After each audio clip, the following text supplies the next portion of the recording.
Hello, कैसे हैं आप लोग। देखिए, जितने लोग भी ग्रुप डी का एग्ज़ाम देने जा रहे हैं उनके लिए ये सेट प्रैक्टिस सेट तैयार किया गया है।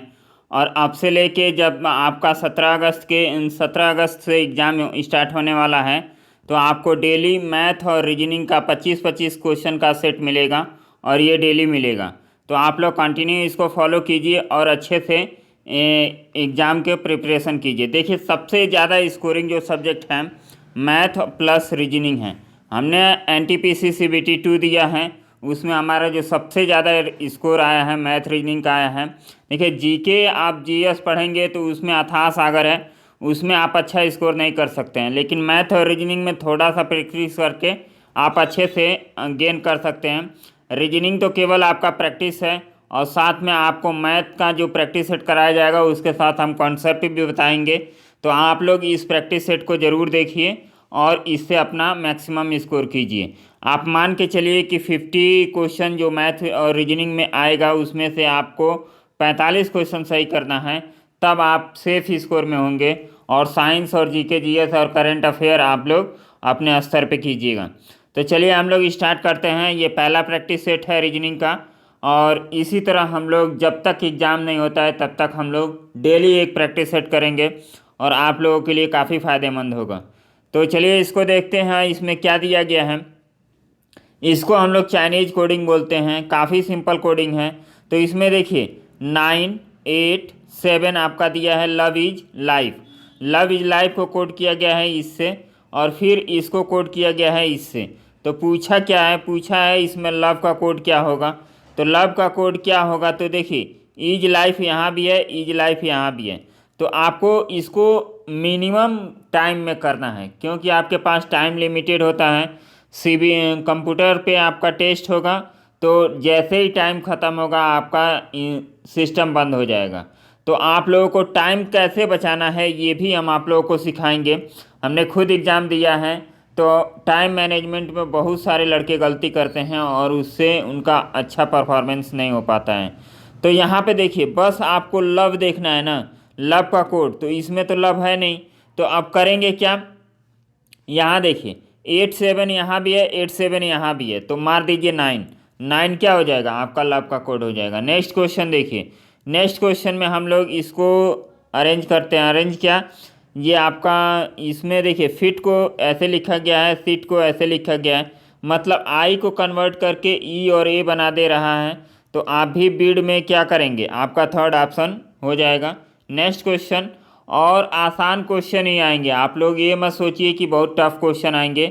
हमने CBT 2 दिया है, लेवल 5, लेवल 2, लेवल 3, तो उसमें काफ़ी आसान क्वेश्चन आए थे। और हमने 35 में से 34 रीजनिंग किया है। तो एक दो रीजनिंग का क्वेश्चन, एक दो मैथ का क्वेश्चन आप मान के चलिए कि उसको सॉल्व नहीं करना है और उसमें टाइम ख़राब नहीं करना है। आप लोग अपना जो सेफ है उसको आप 22-23 क्वेश्चन कीजिए, काफ़ी ज़्यादा पर्याप्त है। अब यहाँ पे देखिए विजय को ऐसे लिखा गया है, मतलब उल्टा कर दिया गया है। तो इसको भी हम लोग क्या करेंगे, AHDUS कहाँ दिया है, AHDUS, पहला ऑप्शन आपका राइट हो गया। नेक्स्ट क्वेश्चन देखेंगे, राम का जन्म 29 फरवरी को हुआ था। तो 29 फरवरी जिस भी वर्ष में होता है वो क्या होता है, लीप ईयर होता है, और उसमें 366 दिन होता है। जो सिंपल ईयर होता है उसमें कितना दिन होता है, 365 दिन होता है।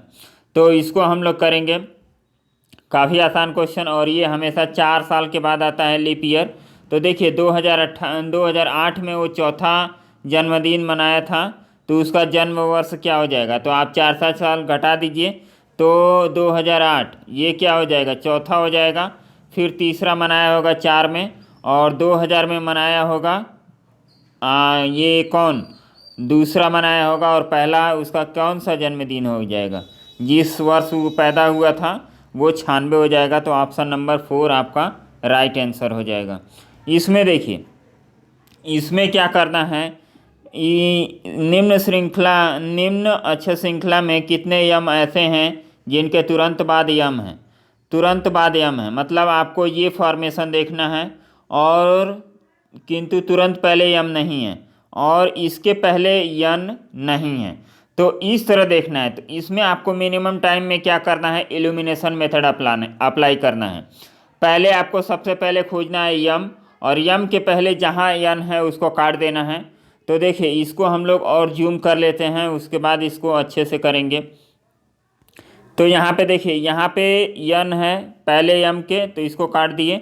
फिर डब्ल्यू डब्ल्यू यम, ये एक हो जाएगा आपका सीक्वेंस। फिर ये वाला यम भी कट गया, क्योंकि ये इसके यम के पहले क्या है, यन है, तो ये हट गया। फिर आप आगे आइए, ये भी यम हट गया क्योंकि इसके पहले क्या है, यन है। फिर ये भी यम हट जाएगा क्योंकि इसके पहले क्या है, यन है। फिर इसको हम लोग देखेंगे तो ये आपका काउंट होगा, यम के पहले यम है और बाद में यन है। फिर आगे हम लोग बढ़ेंगे तो ये भी आपका काउंट हो जाएगा, यम के पहले भी है और बाद में यन है। तो कितने आपके पेयर मिले, 1 2 3। तो ऑप्शन नंबर 3 आपका राइट आंसर हो जाएगा। नेक्स्ट क्वेश्चन देखिए, नेक्स्ट क्वेश्चन में क्या है, इसमें बोला है कि कितने आयत हैं। अब एक चीज़ हम आप लोगों को डिफरेंस बता दें कि देखिए आयत जो होता है, आयत और वर्ग, वर्ग क्या होता है, वर्ग की चारों भुजाएं क्या होती हैं, बराबर होती हैं। और आयत में कोई ज़रूरी नहीं है कि चारों भुजाएं बराबर हों या ना हो। अब इसमें सबसे बड़ा मिसकंसेप्शन ये होता है कि हम लोग आयत को तो वर्ग नहीं कर सकते हैं, लेकिन वर्ग को हम लोग आयत बोल सकते हैं। क्योंकि आयत का क्या क्वालिटी है, आयत में बस ये देखा जाता है कि आमने सामने की भुजा जो है बराबर होना चाहिए, और उसके जो संपर्क में भुजाएं हैं वो एक दूसरे को 90 एंगल पे विभाजित करते हैं, 90 एंगल बनाती हैं। तो आयत को हम लोग वर्ग नहीं बोल सकते हैं, लेकिन वर्ग को हम लोग आयत बोलते हैं। तो इसी फार्मूले पे हम लोग इसको काउंट करेंगे और देखेंगे इसमें कितना है। तो सबसे पहले जब काउंटिंग का फिगर आता है, फिगर काउंटिंग का क्वेश्चन, तो छोटे से स्टार्ट करते हैं, 1 2 3 4 5। तो 5 हो गया आपका यहाँ पे। फिर अब देखिए 5 के बाद ये हो जाएगा आपका कौन, 6। फिर ये हो जाएगा 7। फिर ये हो जाएगा 8। फिर ये हो जाएगा 9। 9 हो गया। अब 9 के बाद देखिए, 9 के बाद आपका ये बड़ा वाला 10। फिर ये 11। तो आपका 11 इसमें आंसर आएगा, आयत की संख्या 11 हो जाएगी। नेक्स्ट क्वेश्चन हम लोग देखेंगे। अब देखिए इसमें जल प्रतिबिंब आपका पूछा है कि जल में ये किस प्रकार दिखेगी। ये आपका इमेज है, और इमेज के नीचे हम लोग क्या करेंगे, जैसे मान लीजिए कि ये इमेज है और इमेज के नीचे हम लोग वाटर रख देते हैं, तो इसका प्रतिबिंब यहाँ वाटर पे क्या बनेगा। तो इसका सिंपल सा सॉल्यूशन ये है कि आप लोग वाटर को ना इमेज करके आप लोग ये सोचिए कि हम लोग मिरर रख रहे हैं। जैसे एक क्वेश्चन ऐसे भी पूछा जाता है कि ये मिरर रखा गया है शीशा, और शीशा में इसका इमेज कैसा बनेगा, तो उसको हम लोग आंसर करना होता है। और इसमें पूछा है जल प्रतिबिंब का, तो आप नीचे भी शीशा रख दीजिए, नीचे भी शीशा रखेंगे तो काफ़ी आसानी होगा, और उसको हम लोग करेंगे। तो उससे कोई दिक्कत नहीं है, शीशा रखिए या जल रखिए। इसका सिंपल सा ये आप देखिए कि ये जो फिगर है इसमें भी आप एल्यूमिनेशन मेथड अप्लाई कीजिए कि कौन सा फिगर पहले नहीं हो सकता है। अब देखिए ये आपका जो ब्लैंक है सफ़ेद वाला, वो नीचे जाएगा, नीचे जाएगा तो आपका कौन कौन सा ऑप्शन कट गया, ये ऑप्शन आपका नहीं होगा, और ये तो फिगर ही गलत है, तो 2 ऑप्शन हमारे कट गए। अब उसके बाद देखिए ये जो आपका फिगर है, ये 2 ऑप्शन आपके कट गए हैं, इसको हटा दीजिए। ये जो आपका फिगर है, फिगर में आप देखिए इधर आपका उठा हुआ है, तो जब भी आपका फिगर बनेगा तो ये क्या होगा, नीचे ऐसे बनेगा। तो इसमें आपका दूसरा नंबर क्या हो जाएगा, राइट हो जाएगा। पहले नंबर को आप लोग सही मत कीजिएगा। तो चलिए नेक्स्ट क्वेश्चन करते हैं, और इसमें सबसे बेस्ट होता है एल्यूमिनेशन मेथड। आप भी एल्यूमिनेशन मेथड अप्लाई कीजिए और क्वेश्चन को अच्छे से कीजिए। ये देखिए ये सीरीज का क्वेश्चन है, और इसको हम लोग कैसे सॉल्व करते हैं। अब यहाँ पे दिया है 7 2 9 और 9 5 14, 14 में 2 जोड़ा है, फिर 13 13 7 20। इस तरह का तो कोई सीरीज नहीं लग रहा है। इसमें और क्या लग सकता है, 7 5 12 और 2 का वर्ग 4, तो 12 4 16, और 8 और 7, 8 7 कितना होता है 16, और 4 का वर्ग कितना 32, मतलब मिल गया इसमें। तो देखिए ये सब प्रैक्टिस पे डिपेंड करता है, तो आप लोग मेरे साथ बने रहिए, आपकी प्रैक्टिस बहुत ही ज़ोरदार हो जाएगी, और आप 50 में से 45 प्लस करने लायक हो जाएंगे। तो आप लोग ऐसे ही प्रैक्टिस कीजिए, ये सब प्रैक्टिस पे होगा। तो इसमें देखिए आपको क्लू मिल गया है, मतलब पहले और दूसरे तीसरे वाले को जोड़ दीजिए और बीच वाले के वर्ग करके भी जोड़ना है। तो अब इसको और इसको जोड़ेंगे तो ये कितना हो जाएगा, 8 6 14 हो गया, और 3 का वर्ग करेंगे तो ये कितना हो जाएगा आपका 23 हो जाएगा। तो 23 आपका ऑप्शन हो जाएगा, ऑप्शन नंबर 2। नेक्स्ट क्वेश्चन हम लोग करेंगे। तो नेक्स्ट क्वेश्चन में क्या है, सीरीज का क्वेश्चन है। तो सीरीज का क्वेश्चन देखिए, यहाँ 2 है और यहाँ 58 है। तो इसका मतलब यहाँ पे मल्टीप्लाई का कॉन्सेप्ट चल रहा है। जब अंतर छोटा छोटा होता है तो वहाँ प्लस माइनस का कॉन्सेप्ट चलता है, जब अंतर बड़ा हो जाता है तो वहाँ पे मल्टीप्लाई का कॉन्सेप्ट चलता है। तो यहाँ पे देखिए इसको हम लोग करेंगे, 2 दूना 4, 1 5, फिर 5 दूना 10 2, और फिर 12 दूना 24 3, और 27 दूना 54, फिर 4। तो यहाँ पे देखिए अक्षर को डबल कर दिया जा रहा है, नंबर को डबल करने के बाद उसको एक सीरियल वाइज में जोड़ा जा रहा है। पहले डबल करने के बाद 1 जोड़ा जा रहा है, दूसरा डबल करने के बाद 2 जोड़ा जा रहा है, और तीसरा डबल करने के बाद 3, चौथा डबल करने के बाद 4, तो पाँचवा डबल करने के बाद कितना जोड़ा जाएगा 5। तो 58 का हम लोग डबल करेंगे तो 116, और 116 में 5 जोड़ेंगे तो कितना हो जाएगा 121, आपका राइट आंसर हो जाएगा। नेक्स्ट क्वेश्चन देखिए, ये काफ़ी आसान क्वेश्चन है, सिलॉक्स का क्वेश्चन है, और इसका कॉन्सेप्ट आपको नहीं समझ में आता है तो हमारे चैनल पे इसका डिटेल वीडियो पड़ा है, आप लोग देख सकते हैं। तो देखिए इसको कैसे सॉल्व करना होता है। इसमें कुछ नहीं होता है, जैसे फिगर बोला गया है वैसे आप बना दीजिए। कुछ कुर्सियाँ लकड़ी की बनी हैं, तो ये कुछ चेयर हो जाएगा, और ये लकड़ी की बनी हैं, तो ये लकड़ी की बनी हैं। कुछ मेज़ें लकड़ी हैं, कुछ मेज ये लकड़ी हैं। तो अब यहाँ पे हम लोग फिगर बना दिए, यही फिगर आपका परफेक्ट होगा। फिर सभी निष्कर्ष हम लोग देखेंगे कि सभी लकड़ी की बनी चीज़ें या तो कुर्सी होती हैं या मेज होती हैं।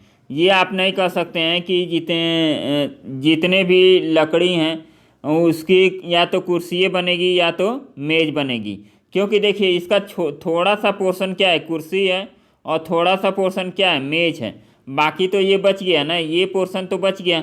अब इसमें कुछ भी बन सकता है, तो ये आपका 100% नहीं सही है, डाउट है। तो डाउट वाला हमेशा पॉसिबिलिटी में सही होता है, रियल में सही नहीं होता है। तो ये क्या हो जाएगा, पहला ऑप्शन आपका गलत हो जाएगा। फिर दिया है दूसरा, कुछ कुर्सियाँ मेज हैं, ये कुर्सी है और ये मेज है, तो क्या इन दोनों का कोई संपर्क है, नहीं है। तो ये भी डाउट क्रिएट कर रहा है, तो ये भी क्या हो जाएगा, गलत हो जाएगा। तो आपका जो सही ऑप्शन हो जाएगा वो क्या निकलेगा, चौथा, दोनों निष्कर्ष नहीं निकलता है। फिर नेक्स्ट क्वेश्चन हम लोग देखेंगे। नेक्स्ट क्वेश्चन देखिए, ये क्वेश्चन क्या होता है, थोड़ा सा टफ पड़ जाता है, और इसमें आप लोग 4-5 क्वेश्चन करेंगे इस टाइप का, तो 1-2 गलत होने के पूरे चांसेज होते हैं। तो इसमें आप लोग टेंशन मत लीजिएगा, इसमें हम आपको लॉजिक बताते हैं कि जो भी कथन कहा जाए उस कथन पे आपको स्टिक रहना है, वहीं आपको रहना है, अपने दिमाग से कुछ नहीं सोचना है। तो यहाँ पे देखिए हम लोग इसको कैसे सॉल्व करेंगे। यहाँ बोला है कथन में कि भारतीय संग्रहालयों की सुरक्षा केंद्रीय सरकार का दायित्व है। अब जो भारतीय संग्रहालय है उसका जो सुरक्षा का जिम्मा है किसके पास है, केंद्र सरकार के पास है। तो अब इसको हम लोग देखेंगे कि विक्टोरिया मेमोरियल भी क्या है, एक संग्रहालय है, एक कक्ष राष्ट्रीय संपत्ति है, तो ये हो गया। अब इसको हम लोग निष्कर्ष पढ़ते हैं, भारतीय संग्रहालय राष्ट्रीय संपत्ति है, तो ये एकदम आपका करेक्ट हो जाएगा। जब विक्टोरिया मेमोरियल कक्ष क्या है, राष्ट्रीय संपत्ति हैं, तो जितने भी संग्रहालय हैं वो भी क्या होगा, आपका राष्ट्रीय संपत्ति होगा। राष्ट्र की ऐतिहासिक संपत्ति का संरक्षण केंद्रीय सरकार द्वारा किया जाता है। अब देखिए इसको कई लोग देखेंगे तो इसको राइट मार देंगे, लेकिन ये राइट नहीं है। आपको ये बाहर निकल के नहीं सोचना है कि इसमें जितना बोला जाए बस उसके बारे में सोचना है। यहाँ पे कहीं आपको बोला गया है कि ऐतिहासिक संपत्ति की सुरक्षा भारत सरकार करता है या केंद्र सरकार करता है, नहीं बोला गया है, तो आपको क्या करना है, इसको गलत कर देना है। देखिए आप लॉजिक में देखेंगे या रियलिटी में देखेंगे तो ये ऑप्शन क्या हो जाएगा, सही हो जाएगा। इसीलिए ये क्वेश्चन क्या होता है, कन्फ्यूजिंग होता है, और ये गलत होने के ज़्यादा चांसेज होते हैं। तो इसमें आपको क्या करना है, केवल आपको कथन पे 100% विश्वास करना है। जो कथन में बोला गया है बस उसी पे भरोसा करना है, आपको अपने मन से कुछ नहीं सोचना है। यहाँ पे पहला वाला ऑप्शन सही क्यों हो गया था, यहाँ बोला है कि भारतीय संग्रहालय राष्ट्रीय संपत्ति है, तो यहाँ पे मेमोरियल को बोला है कि राष्ट्रीय संपत्ति है। विक्टोरिया मेमोरियल क्या है, एक संग्रहालय है, तो इसलिए इसको हम लोग राइट मानेंगे। उसके बाद देखिए यहाँ पे राष्ट्र की ऐतिहासिक संपत्ति, ऐतिहासिक संपत्ति के बारे में यहाँ कुछ नहीं बोला गया है। केवल संग्रहालय तो ऐतिहासिक संपत्ति होती नहीं है, बहुत सारी चीज़ें हैं जो ऐतिहासिक संपत्ति हैं। तो यहाँ पे डायरेक्टली ऐतिहासिक संपत्ति के बारे में कोई चर्चा नहीं की गई है, इसलिए हम सेकेंड वाले को क्या कर देंगे, कट कर देंगे। हमारा केवल ऑप्शन फर्स्ट राइट होगा। चलिए नेक्स्ट क्वेश्चन हम लोग सॉल्व करेंगे। इसमें क्या है, अल्फ़ाबेट मिसिंग नंबर, इसको हम लोग फाइंड आउट करेंगे। अब यहाँ पे देखिए क्या क्या हो सकता है। इस तरह का जब भी आपको क्वेश्चन दे तो आप सबको मिलाने की कोशिश मत कीजिए, केवल एक अल्फ़ाबेट पकड़िए हर लेटर का और उसको देखिए कि किस क्रम में उसको रखा गया है।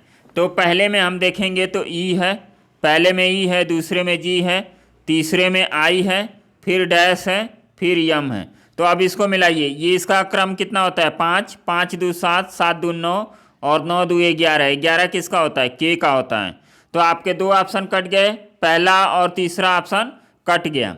तो ये हम लोग एलिमिनेट कर दिए। जब भी आपको एलिमिनेशन का मौका मिले आप तुरंत ये मत देखिए कि हमारा राइट आंसर क्या है, आप ये देखिए कि आपका गलत आंसर क्या है।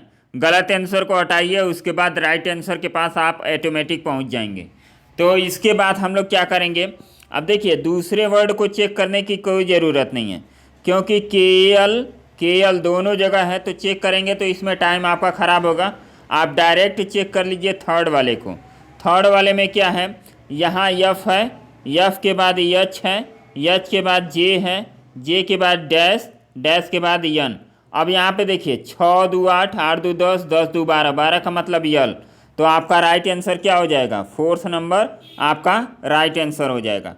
तो इसमें टाइम आपको सेविंग करना है। टाइम कैसे बचाना है ये आप लोग प्रैक्टिस सेट करेंगे हमारे साथ, तो हम आप लोगों को एकदम अच्छे से गाइड कर देंगे कि टाइम कैसे मैनेज करना है, टाइम कैसे सेव करना है।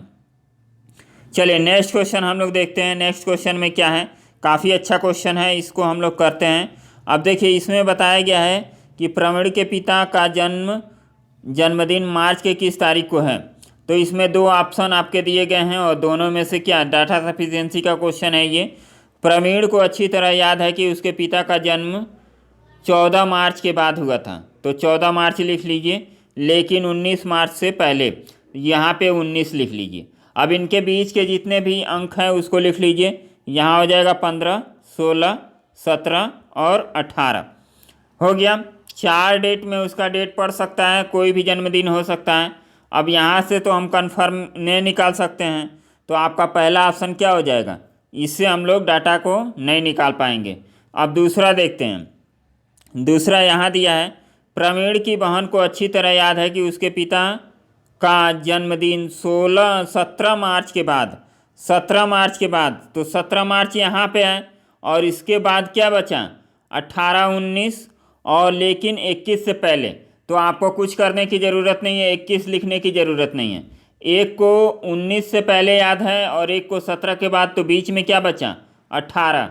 मतलब दोनों ऑप्शन को आपको मर्ज करना पड़ेगा, तो इसमें दोनों की ज़रूरत पड़ेगी इनके फादर की डेट ऑफ बर्थ बताने के लिए। तो ऑप्शन नंबर चौथा आपका राइट आंसर हो जाएगा। फिर यहाँ पे देखिए इसको इंग्लिश अल्फ़ाबेट के अनुसार, डिक्शनरी के अनुसार हमें सजाना है। तो यहाँ पे देखिए आप पांचों लेटर को देखेंगे तो पांचों लेटर में यल और आई क्या है, एक साथ हैं, तो इन दोनों को हम लोग छोड़ देंगे, बाकी जो बचा है उसको हम लोग करेंगे। पहले वाले में है भी और टी टी टी भी, तो इसका मतलब 1 और 5 क्या होंगे, लास्ट में होंगे। तो लास्ट में होंगे तो इसको हम लोग देखेंगे कि कौन सबसे लास्ट में होगा, पहला और पांचवा में। तो पहला में देखिए भी के बाद ई आया है और यहाँ भी के बाद आई आया है, तो इसका मतलब पहले 1 आएगा, फिर आपका आएगा 5। तो इससे कौन कौन से ऑप्शन आपके कट जा रहे हैं, दूसरा और तीसरा ऑप्शन क्या हो जाए, कट गया। अब आपको देखना है इन तीनों लेटर में कि कौन पहले आएगा। तो कौन पहले आएगा आप ये चेक कर लीजिए, केवल तीसरा और चौथा चेक करना है, क्योंकि ये 3 से स्टार्ट है और ये 4 से स्टार्ट है। तो तीसरा और चौथा देख लीजिए। तीसरा देखेंगे तो टी के बाद टी है और यहाँ टी के बाद ई है, तो ई पहले आता है। तो ऑप्शन नंबर क्या हो जाएगा 4 आपका ऑप्शन राइट आंसर हो जाएगा। इसमें बच्चे काफ़ी ज़्यादा समय बर्बाद करते हैं इस तरह के क्वेश्चन में, तो छोटे छोटे ट्रिक हैं वो आप लोग सीख जाएंगे तो काफ़ी अच्छा पेपर आप लोगों का होगा। चलिए नेक्स्ट हम लोग देखते हैं, इसको हम लोग देखेंगे। फॉर्मेशन दिया है, यदि एक बत्तख के आगे 2 बत्तख और एक बत्तख के पीछे 2 बत्तख हो और 2 बत्तख के बीच में एक बत्तख हो, तो कितने टोटल आपको बताना है कम से कम कितने आपको बत्तख रखने पड़ेंगे। तो एक गाना आप सुने होंगे, तीतर के ऊपर तीतर, तीतर के ऊपर 2 तीतर, तीतर के नीचे 2 तीतर। तो आपको करना क्या है, ये 1 हो गया, 2 हो गया, 3 हो गया। अब देखिए 1 के पीछे 2 हैं और फिर 1 के आगे 2 हैं और 2 के बीच में भी 1 है, तो कम से कम आपको 3 की ज़रूरत पड़ेगी। तो ऑप्शन नंबर क्या हो जाएगा 3 आपका राइट आंसर हो जाएगा। नेक्स्ट हम लोग करेंगे, किसी भी छोर से शुरू करने पर यदि किसी पंक्ति में आपका नंबर 11वां आता है, 11 नंबर आता है, तो बताइए कि पंक्ति में कितने बच्चे हैं। अब काफ़ी अच्छा क्वेश्चन है।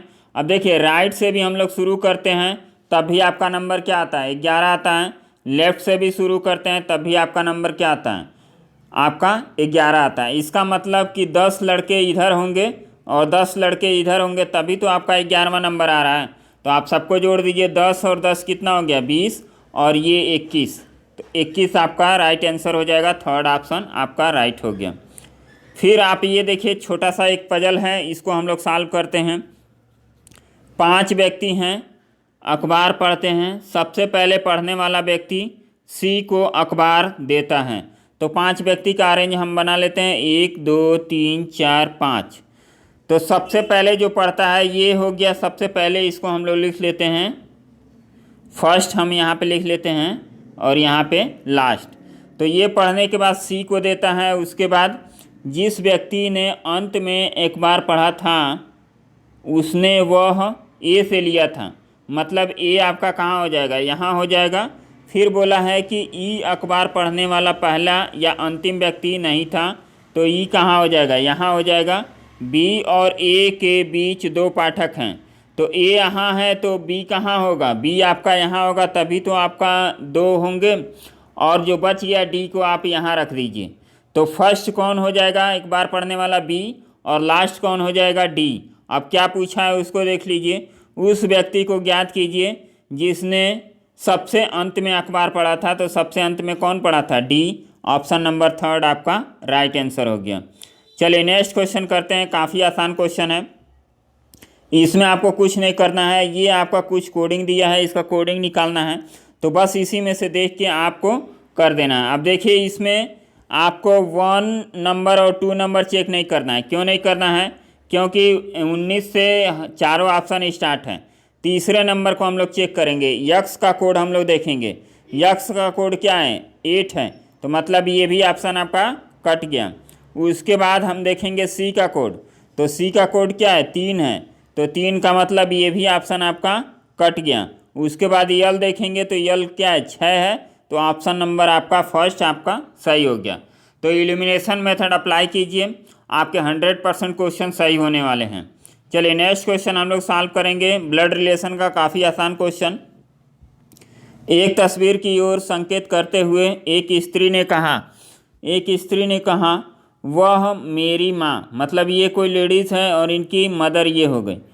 माँ का इकलौता पुत्र है, माँ का मतलब इकलौता पुत्र हैं, ये हो गया लेडीज़ जो बोल रही हैं, और ये हो गया कौन जिसका वो रखा गया तस्वीर रखा गया है, ये लेडीज़ हो गया, और ये जिसका तस्वीर रखा गया है। तो स्त्री का उस पुरुष से क्या संबंध है। हमेशा एक ट्रिक आप लोग जान लीजिए कि जब भी ब्लड रिलेशन सॉल्व करते हैं तो का और से आपको पूछा जाता है कि किसका किससे संबंध, तो हमेशा हम लोग का रिलेशन बताते हैं, से का रिलेशन हम लोग नहीं बताते हैं। इसमें भी कई लड़के गलत करते हैं, तो इसको आप लोग ध्यान में रखिएगा। तो इसका क्या हो जाएगा, ये बहन हो जाएगा। तो ऑप्शन नंबर 3 आपका राइट आंसर। नेक्स्ट क्वेश्चन हम लोग करेंगे। अब यहाँ पे दिया है आरा, बक्सर और बिहार में क्या आपका वेन डायग्राम बनेगा। तो बिहार क्या हो गया, स्टेट हो गया, आरा एक डिस्ट्रिक्ट हो गया और बक्सर एक डिस्ट्रिक्ट हो गया। तो दोनों अलग अलग, ऑप्शन नंबर फर्स्ट आपका राइट आंसर। नेक्स्ट क्वेश्चन देखेंगे, इसमें क्या है, एनालॉजी का क्वेश्चन है।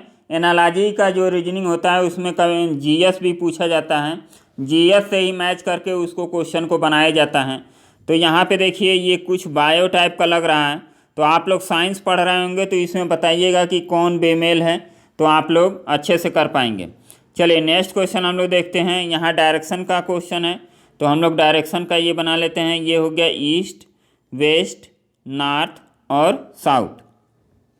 यदि दक्षिण पश्चिम, तो दक्षिण पश्चिम कौन होगा, ये होगा साउथ, और वेस्ट को उत्तर कहा जाता है। तो ये कितना डिग्री मूव किया, इतना। तो आप यहाँ पे देखिए 90 ये हो गया, और ये कितना हो गया, 45 हो गया, तो इतना डिग्री मूव किया क्या, क्लॉकवाइज। तो आपको भी क्लॉकवाइज घूमना होगा जो पूछा है। उत्तर पूर्व को क्या कहा जाएगा, तो उत्तर पूर्व क्या होता है, ये होता है नॉर्थ ईस्ट। इसको क्या किया आ जाएगा, क्लॉकवाइज पहले घूम जाइए। 90 ये हो गया और 45 ये हो गया, तो क्या हो जाएगा, साउथ हो जाएगा। तो साउथ मतलब दक्षिण, आपका राइट आंसर 2 हो गया। चलिए नेक्स्ट क्वेश्चन हम लोग सॉल्व करते हैं। अब इसमें आपका कोड दिया गया है। कोड क्या, ये आपका रिलेशन जो क्वेश्चन में दिया गया है उसी रिलेशन में आपका ऑप्शन भी होना चाहिए। तो देखिए इसमें करना क्या होता है, ये दिया है 12, 20 और 28। तो इसमें गैप कितने का है, 8 का है। इसमें गैप कितने का, 8 का है, मतलब दोनों जगह इक्वल का गैप है। तो इस तरह के क्वेश्चन आपसे पूछे जाते हैं कि इनका जो रिलेशन होता है वही रिलेशन हम ऑप्शन में खोजते हैं। तो अब यहाँ पे देखिए पहले में क्या है, पहले में आप देखेंगे तो इसमें गैप 12 का और इसमें गैप 3 का। तो इसका मतलब क्या, पहला ऑप्शन इल्यूमिनेट हो गया। दूसरे को भी हम लोग देखेंगे, इसमें गैप 9 का है और इसमें भी गैप ज़्यादा हो गया, तो ये दूसरा भी कट गया। अब इसमें देखेंगे 18, 12, 30 और 30, 12, 42। तो इसमें आपका गैपिंग क्या हो रहा है, सही आ रहा है। तो ये ऑप्शन नंबर 3 आपका राइट आंसर हो जाएगा। तो चलिए नेक्स्ट क्वेश्चन। नेक्स्ट क्वेश्चन ये भी एनालॉजी का क्वेश्चन है।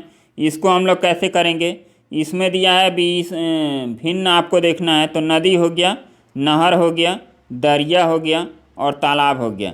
इसमें भिन्न क्या है, तो इसमें देखिए भिन्न आपका तालाब होगा, क्योंकि तालाब क्या होता है, स्थिर जल होता है, और ये तीनों क्या होते हैं, बहता जल होता है।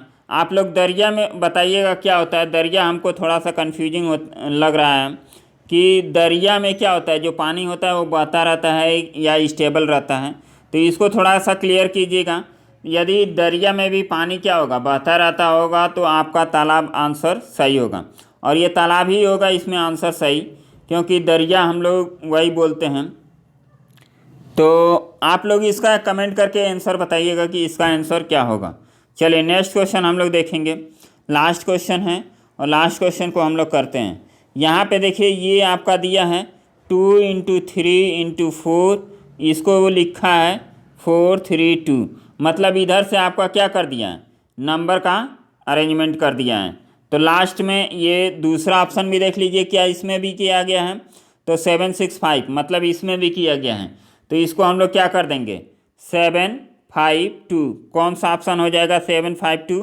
ऑप्शन नंबर 2 आपका राइट आंसर हो जाएगा। तो ये आपका 25 क्वेश्चन रहा। आप लोग कमेंट करके बताइएगा कि इस 25 में से आप कितना कर पाएंगे और कितना आप करने लायक हैं। आप लोग मेरे साथ बने रहिए, आप लोगों को एग्ज़ाम लेवल का क्वेश्चन कराएंगे, और एग्ज़ाम में कैसे क्वेश्चन को हैंडल करना होता है उसको हम लोग समझेंगे। अब देखिए इसमें 24 क्वेश्चन हमने कंफर्म सॉल्व कर दिया है, और 24 में एक क्वेश्चन हमको दिक्कत कर रहा था, वो क्रीमी करके जो क्वेश्चन था वो। तो आप लोग भी ऐसे ही क्वेश्चन सॉल्व कीजिए।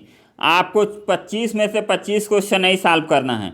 25 में से ये मान के चलिए कि 1 से 2 क्वेश्चन हमें छोड़ना है, बाकी क्वेश्चन को आप सॉल्व कर सकते हैं। 1 से 2 क्वेश्चन जो आते हैं वो केवल आपका टाइम ख़राब करने के लिए आते हैं, तो इसको छोड़ देना है। तो चलिए इसी तरह के प्रैक्टिस सेट आप लोगों को डेली कराया जाएगा, और आप लोग चैनल से जुड़े रहिए। और देखिए 3 बजे हम रीजनिंग कराएंगे, और 4 बजे आप लोगों का क्या होगा, मैथ होगा। तो आप लोग ये दोनों क्लास अटेंड कीजिएगा। यदि हाई लेवल का रीजनिंग आपको सॉल्व करना है तो आपको 6 बजे का आपको सेशन देखना पड़ेगा, ये प्रैक्टिस सेशन। अब देखिए इसको हम लोग सॉल्व करते हैं। फ्लाइट मोड पे नहीं किए थे। अब चलिए ये हम लोग का सेशन ख़त्म होता है, तो मिलते हैं नेक्स्ट वीडियो में। तब तक के लिए बाय, धन्यवाद।